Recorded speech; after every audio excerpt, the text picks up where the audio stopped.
Ma question porte sur la situation de la clinique Vauban de Livry-Gargan en Seine-Saint-Denis.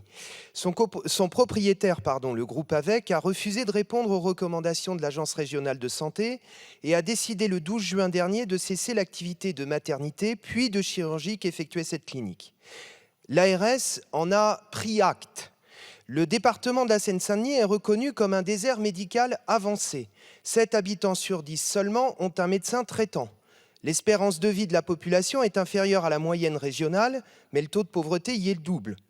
Seules 6 femmes enceintes sur 10 réalisent les 3 échographies de suivi recommandées à date. Plus de 5 enfants sur 1000 meurent avant l'âge d'1 an, 36% de plus que la moyenne nationale. Il est donc impossible de se résoudre à prendre acte de la disparition d'une maternité, d'un service de chirurgie, de 6 blocs opératoires pour lesquels des financements publics ont été versés, ou de consultations non programmées que fréquentent plus de 20 000 patients à l'année. Ajoutons pour être complet que cette clinique était le 2e centre d'IVG du département. Et il n'est pas possible d'entendre, comme me l'a expliqué récemment l'ARS, que les établissements environnants absorbent l'activité qui était assurée à la clinique Vauban. Ils ne le peuvent pas parce que leur situation ne leur permet pas de le faire. La situation sanitaire va donc continuer à se dégrader très dangereusement. L'offre de soins sur le site de Vauban doit être rétablie. C'est à la puissance publique, à l'État, qu'il revient de prendre ses responsabilités. C'est ce que demande la population, la municipalité, les syndicats et de nombreux médecins. C'est l'exigence que j'ai portée auprès de vos services le 14 décembre dernier avec monsieur le maire de Livry-Gargan. Une table ronde va être organisée le 6 mars prochain sous la responsabilité de l'ARS. Il serait aberrant de recourir une nouvelle fois à un investisseur privé et de relancer le cycle infernal des liquidations reprises qui ont rythmé l'activité et la vie de cette clinique. J'estime pour ma part que l'hôpital public doit constituer le socle de sa refondation, l'autorité médicale et juridique qui organise l'avenir de ce site. Chacun et en premier lieu l'État doit prendre ses responsabilités.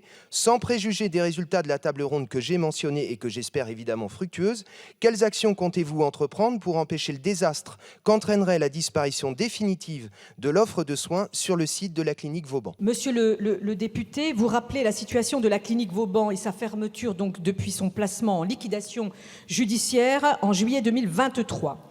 Tout d'abord, les décisions prises par l'ARS Île-de-France faisaient suite à des défauts de qualité des soins dispensés au sein de cette clinique, constatés en juin 2023 lors d'une inspection sur le site.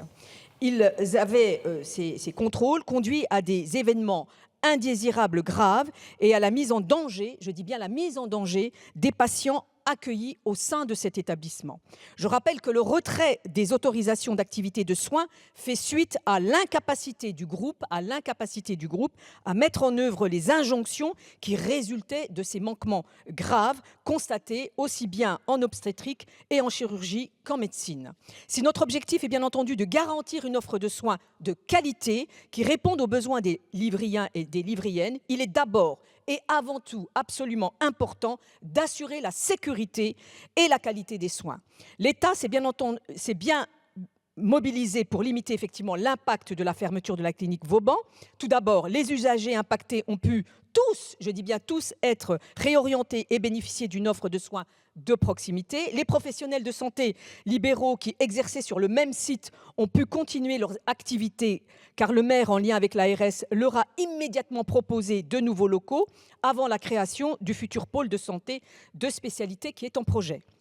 Enfin, et vous l'avez dit, l'ARS a souscrit à votre demande, monsieur le député, de participer à une table ronde qui aura lieu donc le 6 mars dans les prochaines semaines, puisqu'une table ronde ne s'arrête pas uniquement au 6 mars, associant bien sûr les élus, l'élu que vous êtes également, les professionnels libéraux impliqués, la CPTS de Livry-Gargan, le GHT Grand Paris Nord-Est et le groupe Ramsay, afin qu'un travail collectif conduise à l'amélioration de cet accès aux soins de la population. Comme vous pouvez le constater, monsieur le député, l'État est pleinement mobilisé aux côtés des acteurs locaux pour trouver des solutions qui garantissent à la fois la prise en charge, bien sûr, des patients, mais aussi leur sécurité. Je vous remercie. Merci pour votre réponse. J'entends qu'un pôle de santé est en projet. Je m'en félicite. J'insiste néanmoins sur ce que j'ai indiqué dans la question que je vous ai posée, à savoir que de mon point de vue, et il ne s'agit pas que du mien, c'est à la puissance publique, donc c'est à l'hôpital public d'être le socle et l'autorité de tutelle de l'activité médicale qui devrait être relancée sur le site de l'ex-clinique Vauban. Pour ce qui est de ce que vous avez avancé dans la première partie de votre réponse, permettez-moi quand même d'être beaucoup plus réservé, parce que dire que la population a continué à bénéficier d'une offre de soins, que tout le monde a pu être pris en charge, Madame la Ministre, l'établissement hospitalier, l'un des établissements hospitaliers les plus proches, c'est l'hôpital d'Aulnay. Cet été, les urgences étaient fermées. Donc non, on ne peut pas affirmer ça. Mais j'entends ce que vous m'avez dit. On va continuer à se mobiliser, on va continuer à travailler et si nécessaire, nous reviendrons vers vous.